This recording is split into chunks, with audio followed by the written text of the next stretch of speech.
వాగర్థావివ సంపృక్తౌ వాగర్థ ప్రతిపత్తయే జగతః పితరౌ వందే పార్వతీ పరమేశ్వరౌ. రామా మృక్కులు నీదు నామమునకున్ రమ్యాంఘ్రి పద్మాలకున్ శ్రీమన్మంజులమైన మేనికి ధనుర్లీలా కళాకేళికిన్ నీ మర్యాదకు ధర్మనిష్టకు రసోద్వేలమ్ము నీ గాధకున్ ప్రేమన్ నీ పరివారమంతటికి శౌరీ రామచంద్ర ప్రభు శౌరీ రామచంద్ర ప్రభు. నమో మహద్భ్యో ఋషిభ్యో గురుభ్యో నమః. ఎప్పుడైతే తనకి అంటే సీతమ్మకి నారచీరలు ఇచ్చారో ఆవిడ భుజం మీద వేసుకుంది ఒక్కసారి. ఎందుకంటే ఎలా కట్టుకోవాలో ఆవిడకి తెలియట్లేదు. ఆ నారచీరలు కేవలం వనవాసులైన వాళ్ళు మాత్రమే కట్టుకునేది. ఒక మహారాజు ఇంట పుట్టి మరో మహారాజు ఇంట మెట్టినటువంటి ఆ తల్లికి, ఎండకన్నెరుగున ఆ ఇల్లాలకి, రాజభోగాలు మాత్రమే తెలిసిన ఆ తల్లికి ఈ కఠినమైన కఠోరమైనటువంటి ఈ అలంకారాలు ఎలా తెలుస్తాయి? అందుకే ఆ తల్లి భుజం మీద వేసుకుని ఒక చేతితో భుజం మీద వేసి ఇంకో చేత్తో పట్టుకుని అంటోంది, కథన్ను చీరం భద్రంతి మునయో వనవాసిన ఇది యకుశలా సీతా సా ముమోహ ముహుర్ముహు. చేత్తో పట్టుకుని ఇలాంటి బరువైనటువంటి నారచీరల్ని ఆ వనవాసులైనటువంటి మునికాంతలు ఎలా ధరిస్తారో అనుకుంటూ ఉండగానే వెంట రాముడు దగ్గరికి వచ్చి అది ఎలా ధరించాలో చెప్తున్నాడు. ఒకవైపు భుజం మీద వేసి మరొక వైపు ఇలా వెయ్యాలి అని బోధిస్తూ ఉండగా అది చూసి అక్కడున్నవారెవరు తట్టుకోలేక ఒక్కసారి భోరుమని విలపించారు. కళ్ళ దుఃఖాశ్రువులు జాలువారై అది ఎంత దయనీయమైన ఘట్టంగా భావించారంటే అందరూ కూడా ఆఖరికి మహాబ్రహ్మజ్ఞుడైనటువంటి వాడు, స్థితప్రజ్ఞ కలిగిన వాడైన వశిష్ఠుడు కూడా తట్టుకోలేక ఒక్కసారి దుఃఖం వచ్చి, రామ ఆపు, సీతమ్మ నారచీరలు కట్టుకోవడానికి వీల్లేదు, సీతమ్మ పట్టువల వలె ధరించాలి అని చెప్తూ ఒక్కసారి కైకేయి వైపు తిరిగి మాట్లాడుతున్నాడు వశిష్ఠ మహర్షి. పరుషవాక్కే పలకడం చేత కాని మహాత్ముడైన వశిష్ఠుల వారి హృదయమే కరిగిపోయింది ఆ సన్నివేశం చూసి. అంత మహాతల్లి సాక్షాన్ మహాలక్ష్మికి ఇటువంటి దుస్థితియా అనేటువంటి ఒక ఆర్తి కలిగి వశిష్ఠుల వారు అంటున్నారు, అతి ప్రవృత్తే దుర్మేధే కైకేయి కులపాంస్ అని. మితిమించి ప్రవర్తిస్తున్నటువంటి దుర్బుద్ధి గల కైకేయి ఉత్తమ వంశంలో చెడబుట్టినదానా, రాజుని వంచి అనుకున్నవి సాధిస్తున్నావు, కానీ సీతమ్మ అడవులకు వెళ్ళవలసిన అవసరము లేదు. అడవులకు వెళ్ళకపోతే సీతమ్మ ఎక్కడుంటుంది నేను చెప్తున్నాను అన్నాడు వశిష్ఠుల వారు. నగంతవ్యం వనం దేవ్యా సీతయా శీలవర్జితే. సీతమ్మ అరణ్యాలకు వెళ్ళవలసిన పని లేదు. మరేం చేయాలి? రాముడు కూర్చోవలసిన సింహాసనంలో సీతమ్మ కూర్చోవాలి, ఆవిడ పాలించాలి. ఎందుకంటే ఆత్మాహి దారా సర్వేషాం దార సంగ్రహవర్తినాం ఆత్మేయమితి రామస్య పాలయిష్యతి మేదిని. ఈ భూమిని ధర్మబద్ధంగా పాలించవలసిన వాడు రాముడు. ఇప్పుడు రాముడు వనవాసానికి వెళ్ళాలి, కానీ ధర్మబద్ధంగా ఆయన పాలించవలసింది అయినప్పటికీ మాట కట్టుబడి వనవాసానికి వెళ్తున్నాడు. అప్పుడు రాముని హృదయమే అయినటువంటి సీతమ్మ రాజ్యపాలన చేయాలి, ఇది అన్నాడు ఇక్కడ. దీన్ని బట్టి భార్య భర్తకి ఏమవుతుంది అంటే ఆత్మ, అద్భుతమైన మాట చెప్పాడు. భర్తకి ఆత్మ భార్య, అద్భుతమైన విషయం అండి ఇక్కడ. అది భార్యాభర్తల బంధం. ఇక్కడ ఆత్మ శబ్దానికి హృదయం అని అర్థం, అంతేకాని జీవుడు పరమాత్మ కాదు. ఇక్కడ భర్త హృదయమే భార్య కనుక మాకు రాముడు పాలన చెయ్యాలని మాకు కోరుకున్నది. ఇప్పుడు ఆయన మాటకు కట్టుబడి అడవికి వెళ్ళిపోతున్నాడు. అప్పుడు మాకు రామపాలన కావాలంటే ఏం కావాలి? ఈవిడ రాజ్యం పాలించాలి. అంతేకాదు, ఈవిడ రాజ్యం పాలించకపోతే ఇంకెవరు పాలిస్తారు? భరతుడు పాలిస్తాడు అనుకుంటున్నావేమో. భరతుడు ఇక్కడ లేడు గనుక నీ ఆటలు సాగాయి, కానీ రాముడు లేని రాజ్యాన్ని భరతుడు పాలించాడు, ఇంకొకరు పాలించాడు. భరతశ్చ సశక్తుఘ్న చీరవాస వనేచర. నేను చెప్తున్నాను, రాముడు అరణ్యాలకు వెళ్ళాడంటే ఎవ్వరూ అయోధ్యలో ఉండరు, అందరూ రాముడి వెంటే వెళతారు. వశిష్ఠుల వారు చెప్తున్నారు, భరతుడు శత్రుఘ్నుడు అందరూ రాముడి వెంటే వెళ్తాడు, ఈ లక్ష్మణుడు వలనే. ఆఖరికి వాళ్ళు మాత్రమే కాదు, అయోధ్యలో ఉన్న అందరూ రాముడి వెంట వెళతారు. తెలుసుకో, పక్షులు పశువులు అన్నీ కూడా రాముడి వెంట వెళతాయి. బాలురు వృద్ధులు యువకులు యువతులు అందరూ రాముడి వెంట వెళతాయి. ఒక్క మాట, రాముడు గాని రాజ్యంలో లేకపోతే ఆ రాజ్యం అడవైపోతుంది. రాముడు అడవిలో ఉంటే అడవి రాజ్యం అవుతుంది. అద్భుతమైన మాట చెప్పాడు. రాముడు ఎక్కడుంటే అదే రాజ్యం, రాముడు లేకపోతే అదే వనం. నహి తద్భవితా రాష్ట్రం ఎత్ర రామో న భూపతి తద్వనం భవితా రాష్ట్రం ఎత్ర రామో నివత్సతి. కనుక రాముడు ఉండే చోటే మాకు రాజ్యం తప్ప రాముడు లేనప్పుడు అయోధ్య రాజ్యం కాదు, అడవవుతుంది. అసలు ఎవరు మిగులుతారో తెలుసా? చివరికి అయోధ్యలో చెట్లు మాత్రమే మిగులుతాయి. చాలా అద్భుతమైన మాట చెప్తున్నాడు ఇక్కడ. చెట్లు మాత్రమే మిగులుతాయి. కదలగలిగే ప్రతి ప్రాణి రాముడి వెంట కదిలిపోతుంది. చెట్లు మాత్రమే మిగులుతాయి. అవి కూడా రాముడు వెళ్ళిన వైపు తమ కొమ్మలు తిప్పి, కదలలేని జన్మ మాకెందుకు వచ్చిందా, రాముడి వెంట వెళ్ళలేకపోయేమా అని దుఃఖపడుతూ ఆ చెట్లు మిగిలిపోతాయి. తెలుసుకో, అప్పుడు అయోధ్య అంతా ఒక శ్మశానంలా మిగిలిపోతుంది. అప్పుడు నువ్వు ఒక్కదానివే ఉంటావు, ఇక్కడ ఇంకెవ్వరూ మిగలరు సుమా. అంత మహానుభావుడు కూడా అలా మాట్లాడగానే మొత్తం ఆశ్చర్యకరంగా సభంతా ఆ దుఃఖంలోంచి ఒక స్తబ్ధస్థితికి చేరుకున్నది. వెంటనే మహానుభావుడైన దశరథుడు ఒక్కసారి చలించి, ఇప్పుడు సీతమ్మ ఆ విధమైనటువంటి పరిస్థితుల్లో వెళ్ళరాదు, ఆమె సంపూర్ణమైన శోభతోనే వెళ్ళాలి అని అక్కడ ఆజ్ఞాపించాడు. అక్కడ ప్రధానమైనటువంటి పరిచారకుల్ని, సీతమ్మకి సర్వాభరణములు అరణ్యవాసంలో లోటు లేకుండా ఉండేటట్టు సర్వకాలముల యందు ధరించడానికి తగిన సర్వాభరణములు కూడా తీసుకురా, వస్త్రములు తీసుకురా. వీళ్ళు నారచీరలు కట్టి వెళ్ళవచ్చు, కానీ సీతమ్మ మాత్రము నారాచీరలు ధరించి వెళ్ళదు. ఆమె సూర్యవంశీకుల కోడలిగా, రామపత్నిగా సంపూర్ణమైనటువంటి రాజలాంఛనాలతోనే వెళుతుంది. దీన్ని బట్టి సీతమ్మ అడవులకు వెళ్ళేటప్పుడు ఆభరణాలతోనూ పట్టుబలువులతోనూ వెళ్ళింది. పైగా అక్కడ కూడా నిత్యము ధరించడానికి కావలసినవి తీసుకువెళ్ళింది. ఎందుకంటే ఆవిడ మహాలక్ష్మి. హిరణ్యవర్ణాం హరిణీం సువర్ణ రజతస్రజాం, ఎప్పుడు అలా ప్రకాశించవలసిన తల్లియే. ఇది మనకు తెలిస్తే తర్వాత సీతమ్మ ఆభరణాలు తీసి ఎలా కింద వేసింది అనేటువంటి సందేహం రాదు. ఆ విధంగా అమ్మవారు వాసాంసి చ మహార్హాణి భూషణాని వరాణి చ వర్షాణ్యేతాని సంఖ్యేయ వేదైహ క్షిప్రమాణయ, 14 సంవత్సరాలకి సరిపోయేటట్టు వస్త్రములు ఆభరణములు తీసుకొచ్చి పెట్టాలి. ఆమె యొక్క రథంలో పెట్టాలి. అక్కడి వరకు సా సుజాత సుజాత అని ఆమె అద్భుతమైన పుట్టుక కలది. అద్భుతమైనటువంటి మెట్టినింటిలో అడుగుపెట్టింది ఆవిడ. భూషయామాస గాత్రాన్ని తైర్విచిత్రైర్విభూషణై. ఈ విధంగా చెప్పిన తర్వాత ఇంకా ఆ సీతారామ లక్ష్మణులు బయలుదేరడానికి సన్నద్ధులవుతూ ఉంటే సుమంత్రుణ్ణి పిలిచాడు. వీళ్ళని ఊరు దాటి అడవులోకి వెళ్లే వరకు నువ్వు సాగనంపవయ్యా సుమంత్ర. ఎక్కడి నుంచే నా రాముడు కాలినడుకుని వెళుతూ ఉంటే నేను తట్టుకోలేను, అరణ్యాలలో అలా సంచరించవచ్చు గాక, కానీ ఊరు దాటించే వరకు వెళ్ళవయ్యా సుమంత్ర అనగానే సుమంత్రుడు రథం సిద్ధం చేస్తూ ఉన్నాడు. ఈ లోపల కౌశల్యకి నమస్కారం చేశారు కోడలతో సహా రామచంద్రమూర్తి. అప్పుడు ఆ కౌశల్య సీతమ్మని దగ్గరికి తీసుకుని, భర్త బాగా సంపాదించినప్పుడు, భోగాల్లో ఉన్నప్పుడు, పదవుల్లో ఉన్నప్పుడు భార్యలు అనుకూలంగానే ఉంటారు. కానీ విధి వక్రించి సంపదలు కోల్పోయి భోగములు పోయినప్పుడు అప్పుడు ప్రేమల్లో మార్పులు వస్తాయి. చాలామంది స్త్రీలు ఆ సమయంలో అనుకూలంగా ఉండడం కష్టము, అనునయంగా ఉండడం కష్టం. ఇది లోకంలో సహజమండి. బాగున్నప్పుడు మాత్రం ప్రేమను చూపిస్తారు, బాగులేనప్పుడు మాత్రం బాధిస్తారు. ఇప్పుడు రామచంద్రమూర్తి రాజుగా కాకుండా ఒక పేదలా వెళుతున్నాడు. ఇంత రాజ్యం అంతా విడిచిపెట్టి వెళుతున్నాడు. ఆఖరికి నారచీరలు కట్టుకుని తిరుగుతున్నాడు. ఆయన్ని మనసు నొప్పించకమ్మా సీతమ్మ అన్నది కౌసల్య. అనగానే నాకు తెలియదా ఏంటి, మీరు చెప్తారా అని అనలేదండి ఆవిడ. ఎంత చక్కగా మాట్లాడుతుందంటే, కరిష్యే సర్వమేవాహం ఆర్యా యదును శాస్తిమా, మాకు తెలిసినని మా అమ్మ చెప్పింది అనకుండా ఆవిడ చెప్తున్నది, అమ్మా నువ్వు చెప్పినట్లే చేస్తాను, పరమ పూజ్యురాలువైన నువ్వు ఏవి చెప్తున్నావో ఇదే చేస్తాను. కానీ ఇలాంటి మాటలే మా అమ్మ కూడా చెప్పింది నాకు పెళ్ళైన తర్వాత. ఎలా ఉండాలి భర్త దగ్గర, ఉన్నా లేకున్నా భర్తని అనుసరిస్తూ ఎలా ప్రేమగా ఉండాలో చెప్పినది. అంతేకాదు, అసలు రాముని విడిచి దూరంగా ఉండలేని తల్లి నేను. ఎలా అంటే అలం చంద్రాదివ ప్రభా, చంద్రుని వెన్నెల ఎలా విడిచిపెట్టలేదో రాముని నేను అలా విడిచిపెట్టలేను. అత్యద్భుతమైన మాట చెప్పింది ఇక్కడ. అంటే చంద్రుడికి వెన్నెలకి ఎలా అభేదమో రామునికి సీతకి అలాంటి అభేదం. ఇది చూడండి, ఇలాంటి ఉపమానం ప్రపంచం మొత్తం మీద భార్యాభర్తలకి ఇలాంటి పోలిక కేవలం భారతీయమైన రామాయణం మాత్రమే ఇవ్వగలిగించేది. చూడండి ఇక్కడ భార్యాభర్తల బంధం ఎలాంటిది అంటే చంద్రుడికి వెన్నెలకి ఉన్న బంధం, అంటే అది విడదీయలేనిది.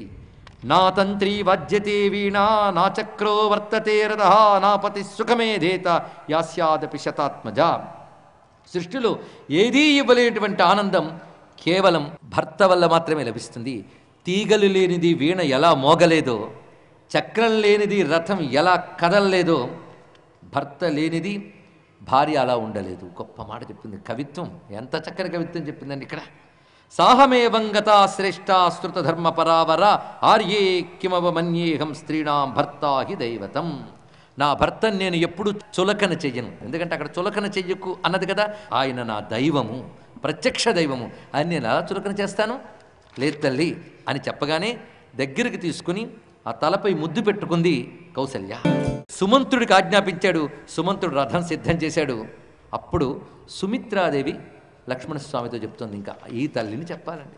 మరి అడవికి వెళ్ళిపోతున్నాడు కౌసల్య ఎంత దుఃఖించిందే, అదే అడవికి లక్ష్మణస్వామి కూడా వెళ్తున్నాడు, పైగా కోరుకుని మరీ వెళుతున్నాడు. ఇక్కడ వాళ్ళ తల్లి ఎంత దుఃఖించాలి, కానీ ఆ తల్లికి కంట తడి రాలేదు, ఉత్సాహంగా పంపిస్తోంది. అబ్బా అదృష్టవంతుడివయ్యా నువ్వు, ఎందుకంటే నీ కర్తవ్యం ఇది సుమా. కష్టంలోనైనా సుఖంలోనైనా ఆపదలోనైనా సంపదలోనైనా రాముని అనుసరించడమే నీ కర్తవ్యము. కొడుక్కి తగ్గ తల్లి అండి, లేదా తల్లికి తగ్గ కొడుకు అనుకోండి, ఎలాగోలాగా అది గొప్ప పని చేస్తున్నావు నువ్వు. వెళ్ళు, నీకు అన్ని విధములా ఇదే యజ్ఞము, ఇదే దానము, ఇదే తీర్థము, ఇదే క్షేత్రము. వెళ్ళు, రామునితో ఉండు, ఆయన అనుసరించి సేవించు, అదే గొప్ప సాధన నీకు అని చెప్తూ, రామం దశరథం విద్ధి మాం విద్ధి జనకాత్మజాం అయోధ్యాం అటవీం విద్ధి గచ్చ తాత యథా సుఖం. ఆణిముత్యం లాంటి శ్లోకాల్లో ఇదొకటి. రాముడే దశరథుడు అనుకో, సీతే నేననుకో, అడవే అయోధ్య అనుకో, హాయిగా వెళ్ళు అని. ఇక్కడ అంటే తల్లిదండ్రుల స్వరూపమే వాళ్ళు. అప్పుడు రథం సిద్ధం చేశారు. తం రథం సూర్య సంకాసం సీతాహృష్టేన చేతసా ఆరురోహ వరారోహ కృత్వా అలంకారమాత్మనః.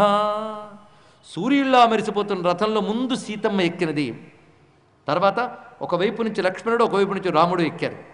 సీతమ్మ ఎలా ఉన్నది? సర్వాభరణ భూషితురాలే, చేతిలో ఒక కమలం పట్టుకుని ఉన్నది ఆవిడ. ఇటు అటు రామలక్ష్మణులు ఉన్నారు.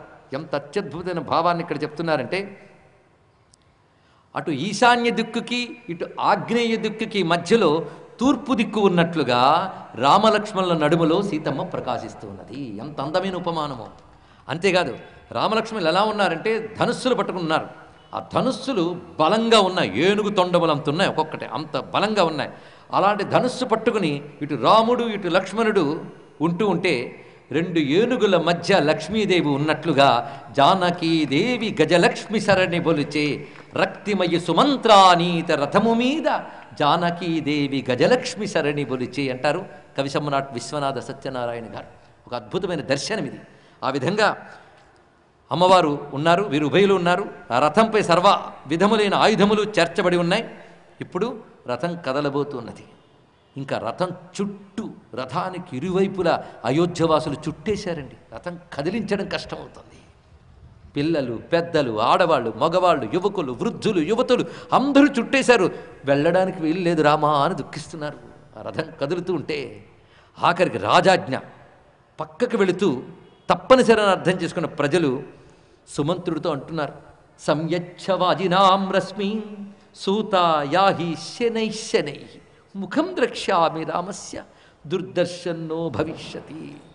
ఓ సారథి, ఆ రథాన్ని నెమ్మదిగా నడపవయ్యా. ఏమిటంత వేగంగా తీసుకెళ్తున్నావు? నిజానికి ఆయన వేగంగా తీసుకెళ్ళట్లేదు, నెమ్మదిగా తీసుకెళ్తున్నాడు. వీళ్ళకున్నటువంటి దుఃఖం చేత ఆ నెమ్మదే వేగంలా అనిపిస్తుంది. నువ్వేంటి అంత వేగంగా తీసుకువెళ్ళిపోతున్నావు రథాన్ని? నెమ్మదిగా తీసుకువెళ్ళు. ఎందుకంటే మళ్ళీ ఆ రామచంద్రమూర్తి ముఖాన్ని మేము ఎప్పుడు చూస్తామో కనులారా చూడనియ్యవయ్యా ఆ రామచంద్రుని యొక్క వదనాన్ని, ఆ సీతమ్మ వదనాన్ని చూడనివ్వు, అలా వేగంగా తీసుకువెళ్ళకు అని వాళ్ళందరూ ఆ రథంతో పాటు అనుసరించి వెళుతున్నారు. రథం కదులుతున్నది. అప్పుడు కౌసల్య దుఃఖితురాలి, దుఃఖిస్తున్నటువంటి వదనాన్ని మూసుకుని అక్కడ నిలబడిపోయింది. దశరథుడు నిలబడలేక బయటకు వచ్చి, తిష్ఠేతి రాజా చుక్రోస యాహి యాహి ఇది రాఘవ. ఓ సుమంత్ర, ఒక్కసారి రథాన్ని ఆపు అంటున్నాడు దశరథుడు. రామచంద్రమూర్తి సుమంత్రుడితో చెప్తున్నాడు, రథాన్ని జాగ్రత్తగా తీసుకువెళ్ళిపోదాం. నేను ఆపమంటే ఆపకుండా ఎందుకు వెళ్ళావు అని అంటాడు. అప్పుడు ఏం చెప్పమంటావు? వినబడలేదని చెప్పన్నాడు. ఒకటే మాట, అత్యద్భుతమైన మాట చెప్పాడు ఇక్కడ. ఏమని? వినలేదని చెప్పు. ఈ మాట చెప్పగానే రాముడు ఒక్కసారి అబద్ధమాడాడా అనిపిస్తుంది. అబద్ధం కాదు, జాగ్రత్తగా తెలియాలి. నాశ్రౌషమితి రాజానం, నేను వినలేదు అని చెప్పు అన్నాడు ఇక్కడ. దీని అర్థం ఏమిటి అంటే, నేను మీ ఆజ్ఞని పాటించలేదు అన్నట్టుగా. మీ మాట వినలేదంటే అర్థం ఏంటి? మీ మాట పాటించలేదు, అది అసత్యం కాదు, అది అంత చక్కగా. అంతేకాదు, నేను వినలేదు అంటే అక్కడ అర్థం సత్యం అంటే ఏంటో తెలుసుకోవాలి ఇక్కడ. ఆయన ఒకవేళ ఆపితే ఆగిపోయాడు అనుకోండి, ఆపడానికి అంత ఉంటుందా? దాన్ని బట్టి ఆయన సత్యమేం కావాలి. కానీ అప్పుడన్న మాట కాదు, తాను కట్టుబడిన ధర్మము సత్యం. ఇది తెలుసుకోవాలి ఇక్కడ. అది తెలుసుకోవాల్సిన ఒక లోతైన అంశం, ధర్మ సూక్ష్మం ఇది. ఈ విధంగా రథం సాగిపోతున్నది. క్రమంగా అయోధ్యను దాటుతూ ఉంటే అయోధ్యలో ఉండలేక కొంతమంది రాముని వెంట వెళ్ళిపోతున్నారు. వెళ్ళలేక కొందరు మిగిలిపోయారు అయోధ్యలో. కానీ ఆ మిగిలిపోయిన వాళ్ళు ఎలా ఉన్నారు అయోధ్యలో చూడాలి ఇక్కడ. అయోధ్య రాముడు అంటే ఏంటో అర్థమవుతుంది. రాముడు వాళ్ళందరికీ ప్రాణం, రాముడు వాళ్ళందరికీ ఆత్మ, రాముడు వాళ్ళ హృదయం, రాముడు వాళ్ళ సర్వస్వం. ఆ సర్వస్వం అయోధ్యను వదిలి వెళ్ళిపోతే అయోధ్య ఎలా మారిపోయింది అంటే నాగ్నిహోత్రాన్యహూయంత నాపచన్ గృహమేధిన అకుర్వన్న ప్రజాకార్యం సూర్యశ్చాంతరధీయత. ఆ రోజు ఏ ఒక్కరూ అగ్నిహోత్ర గృహాల్లో అగ్నిహోత్రాలు చేయలేదు, వాళ్ళ ఇళ్లల్లో పూజలు పునస్కారాలు చేయలేదు, ఆఖరికి వంట కూడా వండలేదు. కొందరు పూజలు మానేస్తారు కానీ ఇది మానరండి. కానీ చిత్రం ఏంటంటే వంటలు కూడా వండలేదు ఏ ఒక్కరూ కూడాను. ఎవరు వారి పనులు వారు చేయలేదు. అంతేకాదు మానవులు మాత్రమే కాదు, అక్కడ జంతువుల పరిస్థితి ఎలా ఉన్నది అంటే వ్యసృజన్ కబళాన్నాగా గావో వత్సాన్నపాయయన్. రాజు దగ్గర ఉన్నటువంటి చతురంగ బలాల్లో ఏనుగులు వాటి కవళం పెడితే అవి తినలేదు. ఆవులు దూడలకి పాలు ఇవ్వలేదు. దూడలు పాలు తాగడానికే తల్లుల దగ్గరికి రాలేదు. ఎంత ఆర్ద్రమైన సంఘటన చూడండి. దీన్ని బట్టి రాముడు మానవులకు మాత్రమే ప్రభువు కాడు, అయోధ్యలో ఉన్న స్థావర జంగమాత్మకమైన సర్వులకు ప్రభువు. ఎందుకంటే సర్వలోకేశ్వరుడు ఆయన. ఆయనతో అంత అనుబంధం ఏర్పరచుకుంది అయోధ్య. ఆవులు పిల్లలకి పాలు ఇవ్వలేదు, దూడలు ఆవుల దగ్గరికి వెళ్ళలేదు, వాటికి తాగాలని లేదు, వాడు ఇవ్వాలనుకోలేదు. రామచింతలో ఉన్నారు. ఒక అత్యద్భుతమైన ఉపమానం చెప్తున్నాడు ఇక్కడ వాల్మీకి. పుత్రం ప్రథమజం లబ్ధ్వా జననీనాభ్యనందత. ఎప్పుడైనా సరే ఊళ్ళో ఏ స్త్రీ అయినా పిల్లల్ని ప్రసవిస్తూ ఉంటుంది, ఏదో ప్రతి సమయంలో ప్రతిరోజున. ఆ రోజున ఏ స్త్రీ అయినా తన మొదటి సంతానాన్ని ఆ రోజు కని ఉంటే తొలిచూలు సంతానం కలిగిందనే ఆనందాన్ని కూడా పొందడం లేదు అన్నాడు వాల్మీకి. ఎంత అందమైన విషయం చెప్పాడు చూడండి. ఎందుకంటే ఎలాంటి తల్లికైనా తొలిచూలు సంతానం క్షేమంగా కలిగితే ఆనందం కలుగుతుంది. ఆ రోజు తొలిచూలు సంతానం కన్నా తల్లికి ఆనందం కలగలేదుట. అంటే తన సంతానం కలిగే ఆనందం కంటే రాముడు వెళ్ళిపోయాడని దుఃఖం ఎక్కువగా ఉన్నది. దీన్ని బట్టి వాళ్ళకి రాముడంటే ఉన్న ప్రేమ తెలుస్తున్నది. ఈ వర్ణన నిజానికి ఒక సర్గంతా చెప్పాడు కానీ మన సంక్షేపంగా చెప్పుకుంటున్నాం. అకస్మాన్ నాగర సర్వో జనో దైన్యముపాగమత్. మొత్తానికి మొత్తం అయోధ్య అంతా దీనదశని పొందింది. ఆఖరికి సూర్యుడు కూడా వెలవెలబోయినట్టు ఈ దుఃఖాన్ని చూసి తట్టుకోలేక ఆ రోజు తొందరగా అస్తమించాడా అనిపించుతున్నది. గాలుల్లో చల్లదనం పోయింది, చంద్రుడి యొక్క లక్షణం తగ్గిపోయింది, సూర్య లక్షణము తగ్గిపోయింది, మొత్తం జగత్తంతా క్షోభలా ఉన్నది. ఆఖరికి పసిపిల్లలు తల్లిపాలు తాగడం లేదు, భార్యాభర్తలు కూర్చొని అన్యోన్యంగా మాట్లాడుకోవడం లేదు, సోదరులు కూడా మాట్లాడుకోవడం లేదు. ఒక స్తబ్దత మాత్రం మిగిలింది. అందరి హృదయం రామధ్యాసతో మిగిలిపోయినది. ఎంతకంటే యోగం ఇంకేమున్నదండి? రామమయం అంటే రాముడు లేనప్పుడు ఏ సుఖము అక్కర్లేదనే భక్తి అయోధ్యవాసులందరికీ ఉన్నది అనేటువంటి విషయం మనకి కనబడుతున్నది.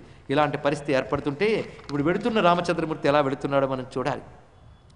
రాముడు క్రమంగా అయోధ్య పొలిమేరలు దాటుతూ ఉన్నాడు. వెళుతున్న రాముని బాష్పములు నిండిన నేత్రములతో చూస్తున్నారు పౌరులందరూ. వదలలేక కొంత దూరం వస్తున్నప్పటికీ రథవేగాన్ని అందుకోలేక కొందరు ఆగిపోయారు. ఎలాగోలా రాముని వెంట వెళ్ళిపోయిన వాళ్ళు పొలిమేర దగ్గరకు వచ్చేటప్పటికీ రాముడు రథాన్ని ఆపాడు, వాళ్ళు ఆగారు. అప్పుడు రాముడు వాళ్ళందరికీ నమస్కారం చేసి, పొద్దుపోయింది, ఇంక మీరు ఇళ్ళకి వెళ్ళండి అని చెప్పాడు. నీతో పాటే మేము వనవాసకు వస్తాం అని వాళ్ళందరూ కూర్చుండిపోయారు అక్కడ. ఆ రాత్రంతా రామలక్ష్మణుల సీతమ్మ విశ్రాంతి తీసుకున్నప్పుడు వాళ్ళు అక్కడే పడుకున్నారు. ఒక రాత్రి వేళ రామచంద్రమూర్తి లేచి సీతాలక్ష్మణులతో సహా సిద్ధమై సుమంత్రుడితో చెప్తున్నాడు, చడీ చప్పుడు కాకుండా రథాన్ని జాగ్రత్తగా తీసుకువెళ్ళిపోదాం, మళ్ళీ వీళ్ళందరూ లేచే లోపలే మనం దాటి వెళ్ళిపోదాం అంటున్నాడు రామచంద్రమూర్తి. ఆ విధంగానే జాగ్రత్తగా రథం దాటి వెళ్ళిపోయింది. తెల్లవారింది. రామునితో పాటు వెళ్ళిపోదామనుకుని ఏ పౌరులు వచ్చారో వాళ్ళు రాముడు వెళ్ళిపోయిన జాడ తెలుసుకొని ఇంక చేసేదేమీ లేక వెనక్కి తిరిగారు. ఈ వెనక్కి తిరిగిన మగరాయిళ్ళ పరిస్థితి ఎలా ఉన్నది చూడాలి ఇక్కడ. వెనక్కి తిరిగి వచ్చి పొద్దున్న ఇళ్ళ తలుపు తట్టారు. వాళ్ళ భార్యలు తలుపు తీసి ఎందుకు వచ్చారని అడిగట. ఎంత అద్భుతమైన విషయం చూడండి. ఎందుకు వచ్చారు? రాముణ్ణి ఒంటరిగా పంపించేసి వచ్చారా మీరందరూ కూడా? అయ్యో రాముడు వెళ్ళిపోతున్నాడని బాధ ఉన్నది, మీరు ఆయనకు తోడుగా వెళ్ళారు సంతోషపడుతూ ఉంటే మీరు వెనక్కి వచ్చేసారే, మా రామయ్యను ఒంటరిగా విడిచిపెట్టి వచ్చేసారా? ఏమి ఇక్కడ ఓడబడుద్దామని మీరు వచ్చారు, ఏ నిర్వాకం చేద్దామని వచ్చారు? రాముడు లేని చోట చెయ్యవలసిందేముంది చెప్పు? ఏది చేసినా ఆయన కోసమే. ఆయనే లేనప్పుడు ఇంక చేయవలసిందేముంది ఇక్కడ? ఇది అర్థం చేసుకోవాలి అంటే ఏ కర్మ చేసినా భగవంతుని కోసమే. ఆ భగవంతుడి దూరమైనప్పుడు ఆ కర్మలతో ప్రయోజనమేమున్నది? ఇవన్నీ కూడా అద్భుతమైన జ్ఞానాన్ని బోధిస్తున్నారు. గృహే గృహే రుదంత్యశ్చ భర్తారం గృహమాగతం. ఇంటికొచ్చిన భర్తలకి ఇవి సన్మానాలు జరుగుతున్నాయి. వీళ్ళు ఆడుతున్న మాటలు ఎలా ఉన్నాయంటే తోత్రైరివద్విపాన్, ఏనుగుని అంకుశంతో పొడుస్తున్నట్టున్నాయి వీళ్ళ మాటలు. మీకు ఇక్కడ ఇళ్లతో పనేమి, సంపదలతో పనేమి, మాతో పనేమి? రాముడినే విడిచిపెట్టి వచ్చాక ఇంకా ప్రపంచంతో పనేమి అంటూ అసలు మొత్తం అయోధ్యలో ఒక్కడే సత్పురుషుడు ఉన్నాడు. ఎంత గొప్ప మాట ఉంటున్నారో! ఇంత అయోధ్యలో ఒక్కడే మగట్ట, ఒక్కడే సత్పురుషుడు. ఎవడయ్యా ఆ సత్పురుషుడు అంటే లక్ష్మణుడు ఒక్కడే. ఎందుకంటే ఆయన ఒక్కడే ఇంత అయోధ్యలో రాముడితో వెళ్ళాడు కనుక ఆయన ఒక్కడే సత్పురుషుడు. కనుక అన్నీ విడిచి భగవంతుడిని ఎవడు పట్టుకుంటాడో వాడు సత్పురుషుడు, భగవంతుడిని విడిచి అన్నీ ఎవడు పట్టుకుంటాడో వాడు దౌర్భాగ్యవంతుడు. ఇది రామాయణం మానవ జాతికి చెప్తున్నటువంటి గొప్ప నీతి. ఇది గమనించండి. కథాపరంగా ఏది ఆలోచించినప్పటికీ కూడా మనం ప్రపంచం పట్టుకున్నామా, పరమాత్మ పట్టుకున్నామా? పరమాత్మ కోసం ప్రపంచాన్ని విడిచిపెడితే వాడు సత్పురుషుడు. అంటే దీని అర్థం ఏమిటి? పురుషుడు అంటే ఇక్కడ మగాడు అని మాత్రమే అర్థం తీయడానికి లేదు. పురుషుడు అంటే మానవుడు, మానవుడు అంటే స్త్రీయా పురుషుడా? అందరూ వర్తిస్తారు కదా.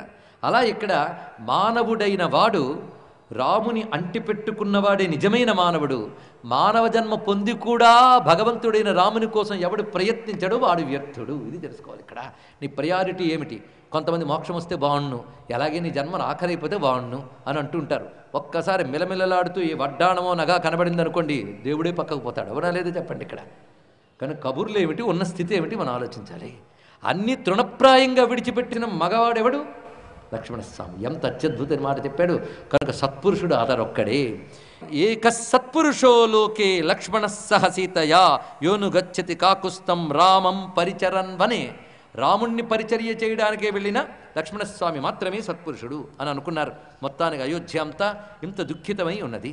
ఇప్పుడు రామచంద్రమూర్తి క్రమంగా కోసల దేశపు పొలిమేరలు దాటి వెళ్తున్నాడు. అంటే అయోధ్య దాటి వెళ్ళాడు. ఇప్పుడు మొత్తం కోసల రాజ్యం దాటి పొలిమేరలు దాటి వెళుతూ ఉంటే తోవలో పల్లెల్లో వాళ్ళందరూ కూడా రామునికి రకరకాలుగా స్వాగతాలు పలుకుతూ నీళ్ల నిండిన కళ్ళతో దుఃఖంతో చూస్తూ ఉంటే రాముడు వాళ్ళని అనునయిస్తూ వాళ్ళని ఆపుతూ బయలుదేరుతున్నాడు.